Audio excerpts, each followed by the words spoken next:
अस्सलामुअलैकुम my social media family. उम्मीद करती हूँ कि आप सब लोग हिफ्ज़-ओ-अमान से होंगे, खुशबाश होंगे। और ये जो आज का वीडियो आप देख रहे हैं ये एज़ लाइव है। जैसा कि आप लोग जानते हैं कि मिशाल यूसुफ़ज़ई अब खैबर पख्तूनख्वा की नई फराह गोगी बन चुकी हैं। वो फराह गोगी जिसको पीटीआई ने लॉन्च किया, वो फराह गोगी जो बाहर के मुल्कों में भाग चुकी है, बाहर के जजीरों पे रह रही है, वो फराह गोगी जो पाकिस्तान का पैसा खा गई, मनी लॉन्ड्रिंग करती रही। अब खैबर पख्तूनख्वा वो ज़िला है जहाँ पर हर तरह के मंसूबे जो आज तक कभी लगे ही नहीं है, अगर बीआरटी बना था उसने खैबर पख्तूनख्वा को मकरूज़ कर दिया। खैबर पख्तूनख्वा पाकिस्तान का वो वाहिद सूबा है जो डिफ़ॉल्ट हो चुका है। और ऐसे में मिशाल यूसुफ़ज़ई के लिए वहाँ की जो क़यादत है, उन्होंने इतना प्यारा और ख़ूबसूरत सा गिफ्ट जो है वो उनको किया। क्या? ज़रा सुनिएगा कि महकमा समाजी बहबूद ने मशीर जो है मिशाल उनके लिए टोयोटा फॉर्च्यूनर खरीदने के लिए सूबाई हुकूमत से इजाज़त तलब की। और मिशाल जो हैं मिशाल यूसुफ़ज़ई उनके लिए 1,71,07,000 यानी कि पूरे पौने 2 करोड़ की गाड़ी खरीदने का हुक्म दे दिया गया, क्योंकि उन्होंने कहा था कि उनकी जो मौजूदा गाड़ी है उसकी हालत काफ़ी अबतर है। मिशाल यूसुफ़ज़ई जो हैं वो खैबर पख्तूनख्वा की नई फराह गोगी बन चुकी हैं। मिशाल यूसुफ़ज़ई जो है उसने ब्यूरोक्रेसी के अंदर मुदाखलत की है कई मरतबा। पीटीआई के अंदर लोग उनके काफ़ी ज़्यादा खिलाफ हो चुके हैं। मिशाल यूसुफ़ज़ई के बारे में आप लोग जानते हैं कि इन्होंने ईद के मौके पे क्या किया था कि लोगों के अंदर 50-50 रुपए तकसीम किए थे और उसके वीडियोस बना के उसको टिकटॉक के ऊपर डाला था। और जो डेफ एंड डम्ब बच्चे होते हैं उनको इन्होंने कहा था कि हमारी हुकूमत की तारीफ करो, और वो वीडियोस भी इन्होंने जाकर टिकटॉक के ऊपर डाले थे, जिसके बाद पीटीआई के अंदर से लोग जो हैं वो इनको काफ़ी नापसंद कर रहे हैं। पीटीआई जो है वो इस वक्त खैबर पख्तूनख्वा के जो सीएम है यानी कि अली अमीन गंडापुर उनके भी काफ़ी खिलाफ हुई हुई है, क्योंकि उनको लगता है कि जब से वो कोर कमांडर हाउस में चाय पीकर आए हैं तब से वो मशकूक हो गए हैं।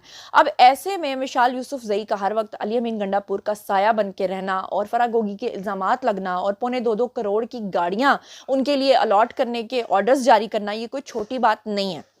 अब ऐसे में मिशाल यूसुफ़ज़ई जो हैं उन्होंने जनाब क्या किया कि उन्होंने ब्यूरोक्रेसी के अंदर अपनी बहुत सारी मुदाखलत कर ली है अब तक, और वहाँ पर वो तबादले करवा रही हैं। मनपसंद ज़िलों के अंदर डिप्टी कमिश्नर्स और कमिश्नर्स की तैनातियाँ करवा रही हैं, और ये सब कुछ वही है जो कि फराह गोगी करवाया करती थी। मिशाल यूसुफ़ज़ई ने महकमा पुलिस में भी तबादलों और ऑफिसर्स को मनपसंद सीटें दिलवाने के अंदर वो मुलव्विस पाई गई हैं मुबैना तौर पर।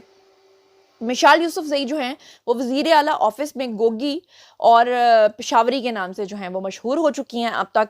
और कोशिश की जा रही है कि वो मेगा प्रोजेक्ट्स के ठेके जो हैं वो भी लें और वो मनपसंद लोगों को ठेके दिलवाकर जिसे कहते हैं रिश्वत वो हासिल करें। इससे पहले आपको पता है कि पीटीआई के एक और रहनुमा है जिन्होंने अली अमीन गंडापुर के ऊपर जो है वो रिश्वत का इल्ज़ाम लगाया कि अली अमीन गंडापुर ने उनको बुला के कहा कि तुम इलेक्शन मत लड़ो, हम तुम्हें 7 करोड़ रुपए जो कैश है वो देते हैं। उसके बावजूद उन्होंने इनकार कर दिया।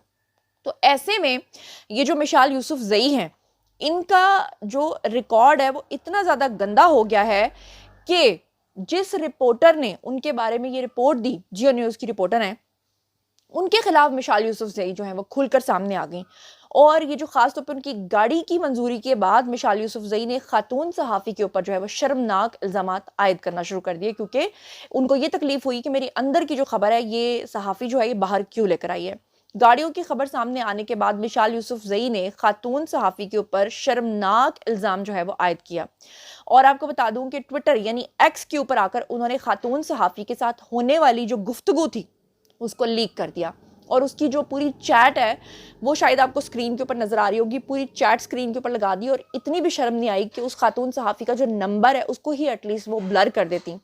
अब मज़ेदार बात यह है कि ये जो मोहतरमा है इन्होंने जब ट्विटर के ऊपर आकर लिखा तो इन्होंने ट्वीट किया कि जियो की सहाफ़ी नादिया की जानिब से महीने के पैसे डिमांड किए गए, जो मैंने मना कर दिए। इमरान खान की हुकूमत में यहाँ लिफाफा नहीं चलता मैंने कहा, तो उसके ऊपर बाकायदा प्रोपेगेंडा शुरू हुआ। यानी इन्होंने इल्ज़ाम लगाया कि वो जो सहाफ़ी हैं उन्होंने मेरे हवाले से जो खबर शेयर की है वो झूठी है।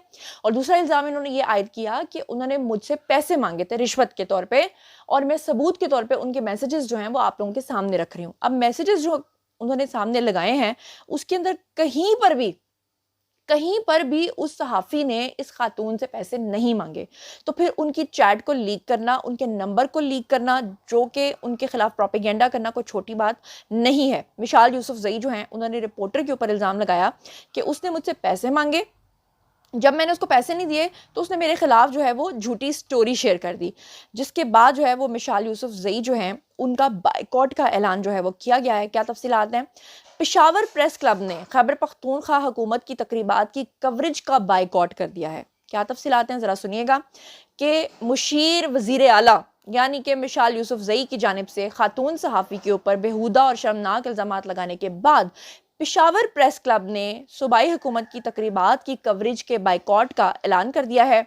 और आपको बता दूं कि जियो न्यूज़ में काम करती हैं ये खातून सहाफ़ी, उन्होंने खबर दी थी कि जी खैबर पख्तूनख्वा हुकूमत की किफ़ायतशारी पॉलिसी के बावजूद करोड़ों रुपए की गाड़ियां जो हैं उनकी समरी तैयार हुई है, जिसके बाद मिशाल यूसुफज़ई जो हैं उन्होंने इस बात की तस्दीक भी की थी। इसके अलावा ये भी आपको बता दूं कि वैसे मेरा ख्याल है कि बड़ा अच्छा हुआ है, क्योंकि जो सहाफ़ी बरादरी है ना, वो आउट ऑफ द वे जाकर जिस तरह PTI के झूठों को डिफेंड करते हैं और जिस तरह से वो मौजूदा हुकूमत के अच्छे कामों को भी रिपोर्ट नहीं करते हैं और PTI के हर बुरे काम को भी सपोर्ट करते हैं, तो उनके साथ ये होना चाहिए था। और जो हुआ है उसके बाद सहाफ़ी बरादरी की जानिब से ये जो मोहतरमा है, इनके खिलाफ जो है वो काफ़ी ज़्यादा सख्त रद्द-ए-अमल आया है।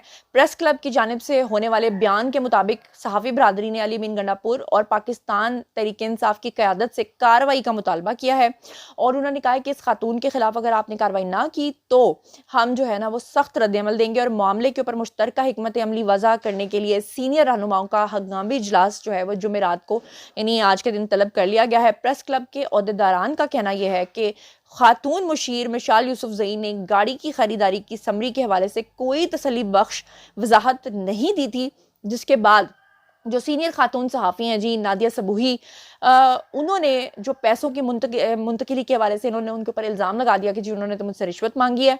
उन्होंने कहा कि मिशाल यूसुफज़ई मुशीर बनने के बाद मुसलसल तनाज़ात की जद में हैं, कभी वो कोई हरकत करती हैं, कभी वो कोई हरकत करती हैं, जिसके बाद जब रद्द-ए-अमल आता है तो उल्टा ये PTI का वतीरा है कि सामने वाले बंदे के ऊपर इतने इल्ज़ामात लगाओ कि वो बेचारा खुद को डिफेंड करने लग जाए।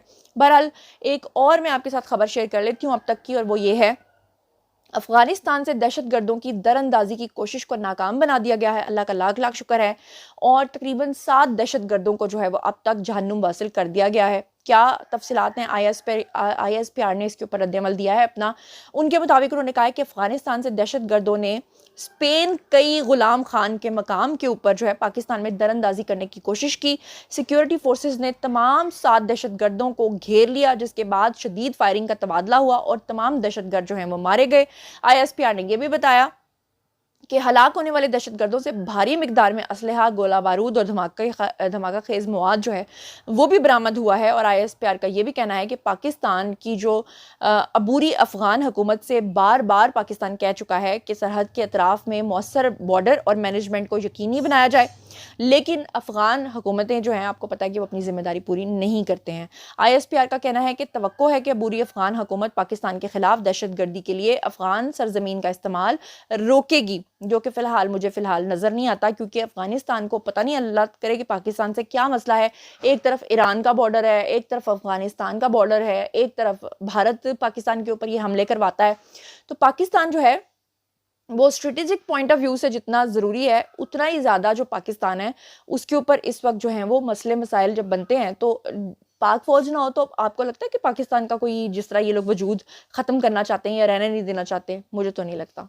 इसके अलावा जो सबसे अहम खबर है वो मैं आपको दे देती हूँ कि पाक फौज ने निजी हाउसिंग सोसाइटी के मालिक की दरखास्त के ऊपर फैज़ हमीद के खिलाफ दोबारा से इंक्वायरी कमेटी बना दी है।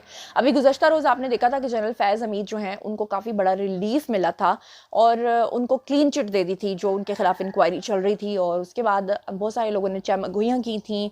उसके ऊपर PMRN ने भी उसको रिजेक्ट किया था। उन्होंने कहा था कि फैज़ हमीद जैसे शख्स को क्लीन चिट मिलना हम इसको मानते ही नहीं है, इस इंक्वायरी कमीशन ने बिल्कुल ठीक तरह से इंक्वायरी ही नहीं की है। तो उसके बाद जनरल फैज़ हमीद के बारे में एक जनरली जो लोगों के अंदर तासुर पाया जा रहा था वो ये था कि पाक फौज ने उनको क्लीन चिट दिलवाई है क्योंकि वो फौज से हैं, अदरवाइज तो जो कुछ उन्होंने किया था और फैज़ाबाद धरना कमीशन और वो सारा कुछ, उसके बाद उनको क्लीन चिट मिलना तो कम अज़ कम नहीं बनता था। लेकिन मैं आपको बताऊं कि आज उनके खिलाफ दोबारा से पाक फौज ही की तरफ से इंक्वायरी की गई है और जो वो क्या थे कोर कमांडर मंगला, उनके बारे में भी खबर चल रही है ना कि उनको रिटायरमेंट लेनी पड़ी है कबल अज़ वक्त। उनके बारे में बहुत सारे सहाफ़ियों ने ये खबर ब्रेक की थी कि वो भी बेसिकली यूथिया थे, मतलब यूथिया माइंडसेट के थे, और उनको जो है वो जनरल बाजवा ने एक्सटेंशन नहीं, मतलब उनको उस वक्त का कोर कमांडर बनाया था, बहुत सारे लोगों को छोड़कर उनको यानी तैनात किया था। और कहा जाता है कि वो पिछले 1.5-2 साल से जो हमारे आर्मी चीफ हैं उनके बारे में मुबैना तौर पे बड़ी गलत किस्म की बातें करते हुए पाए जाते थे, और जब उनको बुलाया गया और इंटरनली उनकी जब इंक्वायरी हुई तो वो सेटिस्फाई नहीं कर पाए इदारे को, और फिर उसके बाद उनको कहा गया कि आप इज्जत के साथ जो है खुद ही रिटायर होकर चले जाएंगे। ये मुबैना तौर पर बातें हैं जो चैमगोइयाँ हो रही हैं, जो सहाफ़ी हज़रात आपको बता रहे हैं।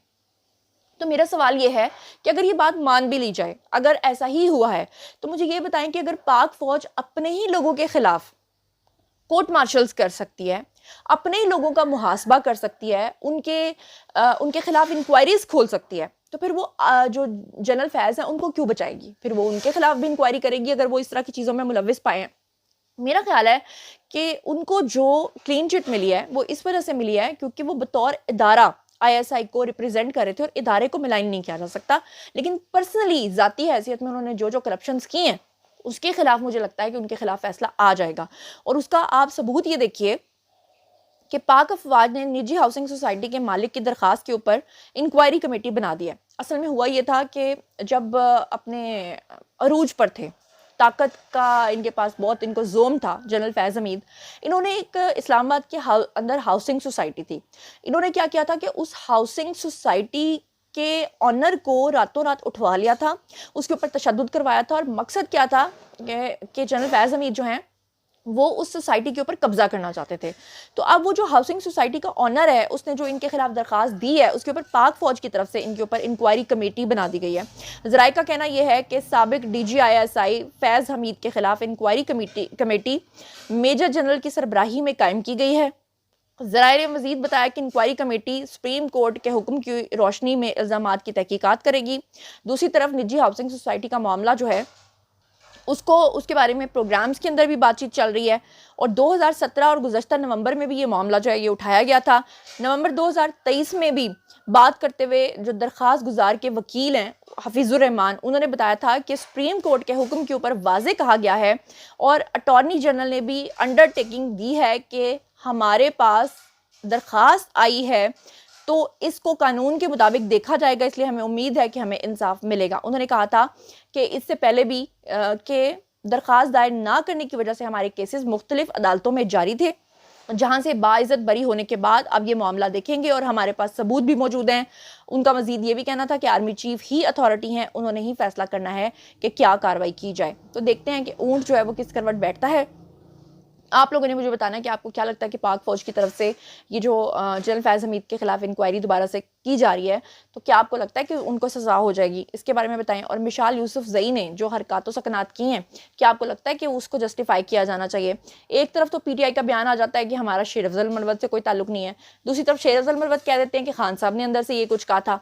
अब PTI जो है वो मिशाल यूसुफजई और अली अमीन गंडापुर से भी पीछे मुनहरिफ हो रही है। तीसरी तरफ शानदाना गुलजार टेलीविजन पे आती हैं और वो आकर कहती हैं कि हमसे PTI जो है वो दूर जा रही है और वो हमें ऑन नहीं कर रही है, उमर डार को नहीं कर रही है और शहरियार अफरीदी को नहीं कर रही है। तो इन तमाम मामलों के बारे में आप जो कुछ भी सोचते समझते हैं कमेंट सेक्शन में आइए, शेयर कीजिए, पर्सनली जवाब दूंगी। मजीद खबरें, व्लॉग्स, इंटरव्यूज़ और साथी तज़िये जानने के लिए मेरे साथ कनेक्टेड रहना हरगिज़ मत भूलिएगा। चैनल को सब्सक्राइब कर लीजिएगा। अपना बहुत ख्याल रखिएगा। अल्लाह ने के बाद।